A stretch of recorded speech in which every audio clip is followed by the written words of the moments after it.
So let's get into it. How about that? The biggest games, at least we think here at Your Sports Outpost, maybe one or two of them you might not think, because there's some other great matchups as well. But anyways, let's get into it. Clemson at Georgia Tech. Number 10 here at Your Sports Outpost, that would be the Clemson Tigers, heading down to Atlanta to take on the Yellow Jackets of Georgia Tech.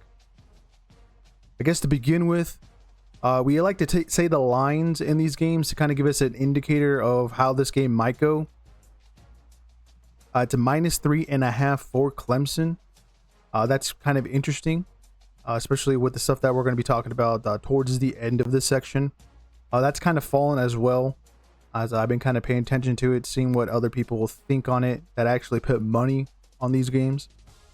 Georgia Tech hasn't won this contest since 2014. That was, I believe, the year before or year after Dabo Swinney came in charge there in Clemson.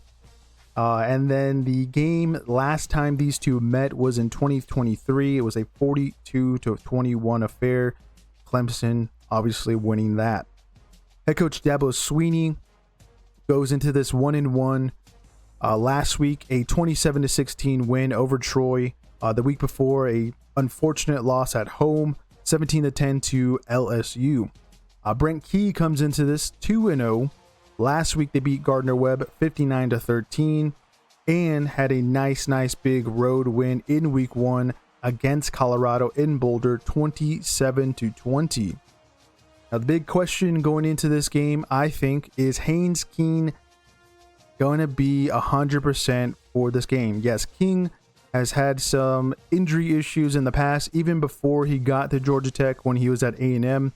I believe that was also a leg injury. This is apparently a lower body injury for this upcoming weekend.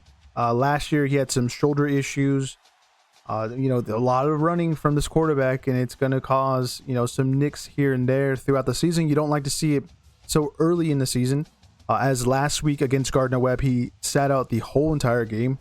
Kind of a smart move, I guess. I'm forgetting the backup quarterback that went off and did a pretty good job. So that's going to be a big thing to notice, is his ability to make plays. Is he going to be restricting himself throughout this, or is he going to be putting his body on the line and maybe even get himself knocked out? That would be unfortunate, but a thing to look at. But still, if Haynes King plays, will he turn it over as well? He's already had a fumble and an interception versus Colorado. I would say maybe that was because of early game jitters. Bad handoff in that fumble that got turned over, and then the interception wasn't so pretty. But also, again, first game out, things like that tend to happen. But now, you guys, we've done previews already for each of these teams back in week 1. LSU, the Colorado games that these teams have taken on. So what have we learned about these two teams? Well, Clemson's defense. The Tigers D will definitely carry them in this game like it did against LSU. At the moment, with the early numbers coming in, again, this is a small sample size of the first two games. They're 29th in the country in run defense, only allowing 93 yards on average. 79th in the country, 235.5 yards through the air. Not a pretty number, but again, they're going up against Georgia Tech, not a heavy pass team, so that might work in their favor. On top of that, they're already pretty good and established a good run defense. 38th in the country with a 6.5 points allowed per game. So they're not, bleeding points on the scoreboard there. They have been pretty well established in not allowing a lot of points in general. As we already talked about them taking on Troy and LSU, and that average being 16.5.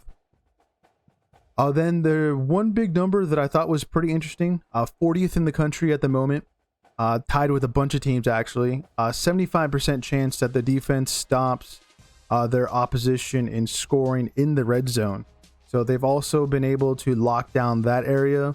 In the LSU game, there was, I believe, a missed field goal, so that number could have been a little bit bigger, or a little bit actually smaller, and not in favor for Clemson because of that missed field goal. Other things that we have learned, obviously, you talked about Haynes King. But the last time he went out against Clemson in 2023, he went 13 for 31, 129 yards passing. So again, that 235, that number being 79th in the country, might be going down because, again, not that big of a passing team here. 4.2 yards per throw. Even though I don't think he's going to need to throw it too crazy or have a crazy stat game. Kind of has that same idea that we've been talking about for Iowa State's quarterback Rocco Beck this past season. And then he had 2 passing touchdowns. The big ugly number, though, in that last encounter against Clemson in 2023, 4 interceptions. That's just ugly. You don't want to see it. If that continues against this very good Clemson defense, yeah, it's going to be a bad time for Georgia Tech. One other thing to note in that, again, game in 2023, 11 run attempts, -3 yards, with just 1 rushing touchdown out of that somehow, some way. Yeah, he's going to have to be a lot better in reading the defensive line, especially in those read options, triple option plays. However, this is set up for Georgia Tech when the ball snapped in those run plays. He's going to have to be basically perfect, just like the running game. Whatever the stat is at the moment, I know they have been pretty good in between the tackles, but when it comes to an opponent like Clemson, they have to play absolute clean football, opening up holes, finding the holes from the running backs, from top to bottom. Everything has to go perfect for those 11 on offense for the Yellow Jackets. And then on top of that, Haynes Keene, when it's not a run play, when he needs to distribute it through the air, and hopefully they don't get behind to where he has to do that, he needs to be perfect in getting the ball on the run, hitting his targets, not causing turnovers with bad balls through the air. That's another thing that could happen in this. This game, when we previewed, I think, Texas versus Alabama a couple of seasons ago, we were talking about Quentin Ewers. He had to be absolutely perfect against the Crimson Tide defense going into Tuscaloosa. This is not a road game. It's a home game, so that's a lot easier. But also, it's easier said than done. But again, he has to be perfect. For the Clemson offense and what we have learned, the offensive line needs to show up in the running game. Sloppy hole making the last 2 games has not been pretty. Randall has had to kind of pick up the pieces in the running game. The current leading running back for Clemson, he's had to do a job, unfortunately. And again, the 2 sample games that we have for numbers, they're 122nd in the country, 75.5 yards rushing on average. That is not pretty. They need to improve that, and especially against a run-heavy team that likes to option it, likes to keep their offense on the field. You know, you got to establish the run in the right way. 107th in yards per carry for the Clemson running game. That is also not a pretty number, especially in the triple digits for Clemson. You got to be better. And the last time they played Georgia Tech, I believe they had 260 yards on the ground. So whatever they need to do, they need to get back to that, establishing the run. It doesn't matter what the identity of the team is at the moment, because sorry, Clemson fans, Clay Klubnik is not a top-tier quarterback. Tough to say because the last 2 games, he has just not shown up. His QPR is below average. It's 34.6. That's just not efficient in passing the ball through the air. And you have to consider going back and making the running game the bread and butter. It also allows Klubnik to pass the ball a little bit easier if the defense of Georgia Tech is thinking about the run a little bit too much. They might get caught off guard. That allows Kate Klubnik, I think, to have better chances and possibilities of hitting bigger plays and, again, getting Clemson ahead. If he can do that, have a clean game, not intercepting the ball. I think he had one against LSU. Last week against Troy, he had a pick 6, even though it was like on the 3-yard line of Clemson. Still, things like that cannot happen. He needs to put the ball in the right spots when the moment arises for, again, the Clemson quarterback. What this game is going to come down to, because it's definitely going to be ugly on both sides of the offensive ball. And remember, we have been saying this for at least this part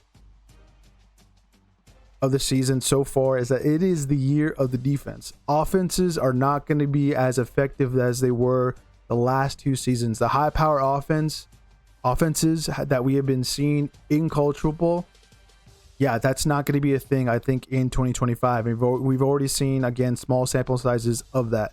But this game's going to come down to Haynes King playing closer to perfect and Clemson's offense running the ball. Simple as that. And then some things to mention going into this, some players that might not be involved or at least questionable at the moment. There's quite a few for this game. Tristan Lee, he is the starting tackle for Clemson. He is questionable with an undisclosed injury. Antonio Williams, who we saw pick up a nick in the LSU game a couple weekends ago, if you joined us on that watch along for week 1, he has a hamstring issue. He is questionable. And then the final player to mention for Clemson is Khalil Barnes, the strong safety for the Tigers. He is questionable also. For Georgia Tech, they have quite a few more. Haynes King, questionable. We already brought that up in the beginning part of this section. He has a lower body issue at the moment. Defensive end, A.J. Hoffler. He's actually a former Clemson Tiger that just transferred over this past offseason to be the new defensive end for the Yellow Jackets. He's questionable, undisclosed injury. Rodney Shelley is another questionable guy, cornerback. And then some depth that might have been lost at running back. Relaine Maddox, he's questionable as well for Clemson going into this. So, yeah, I think this one, out of all the games that we're previewing, having your starting quarterback not available or not at 100%, that is going to be a big thing to pay attention to this upcoming weekend. So, still going to go with Clemson, I think, because, we did see those injuries that we just talked about. Antonio Williams being out, but you still have Tristan Smith and some other pieces in depth at the wide receiver positions. Even Khalil Barnes, you still have a great defense, who I think is going to be the difference in this game. We have Clemson by 6 points. The defense, I think, is going to be scoring and allowing this Clemson team to get out alive in Atlanta with the big dub and their first ACC win of 2025. You have Woodaz, Sammy Brown, Woods, Parker, Helt, Avery and Terrell. Some great guys in that defense that should be putting some points on the board, and why Clemson wins this again by 6 points. As we now zoom out